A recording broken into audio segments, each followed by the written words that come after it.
I think there's, in the heat of the moment, there's a lot of concern about how elections ran in 2012, especially at the long lines, which President Obama said we got to fix. But I think if we take a longer view, elections in 2012 really were, I think nationwide, run much better than they were, say, in 2000 and immediately before. The voting machines have been replaced over the last decade. We don't have stories about hanging Chad yet, at least yet, anymore.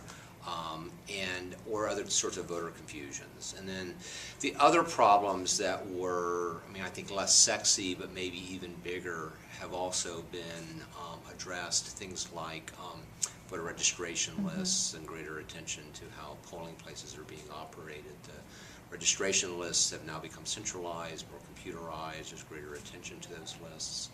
And I think local election officials have begun to try to rationalize how the polling places are running, and although long lines were an issue of this election,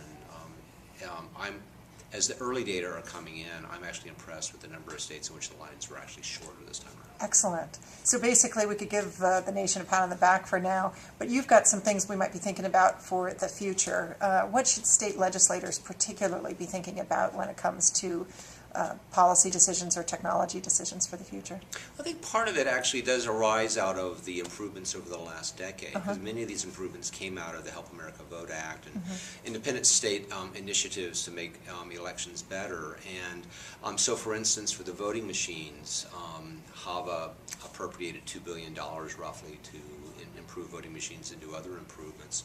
Well, that equipment's coming to the end of its life, and it's going to have to be replaced because much of it just stops working. You can't reforge a gear and keep the stuff running again. So some of that's going to have to be purchased, and to an order of magnitude, we're talking about roughly $10 per voter that's just going to have to be appropriated sometime in the next couple of cycles just to replace that equipment.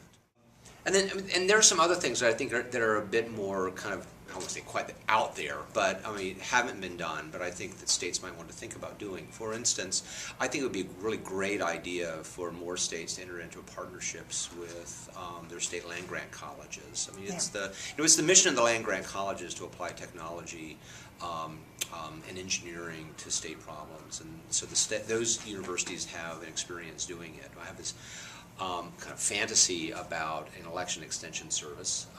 There are some states that have something like this already that other states could learn from, places like Georgia especially as a model, Wisconsin, Minnesota, New Mexico to some degree. So there's some models out there and some partnerships that I think are really good things to look at. So I would say that if there's one thing, and kind of related to that, by the way, is just better data, encouraging your local officials to, nothing even more imaginative than just filling out the EAC's Election Administration and Voting Survey, which allows for data to be aggregated and shared with other jurisdictions. It gives us a national view on election administration issues, but more broadly encourage efforts within states to measure things and to manage by the metrics.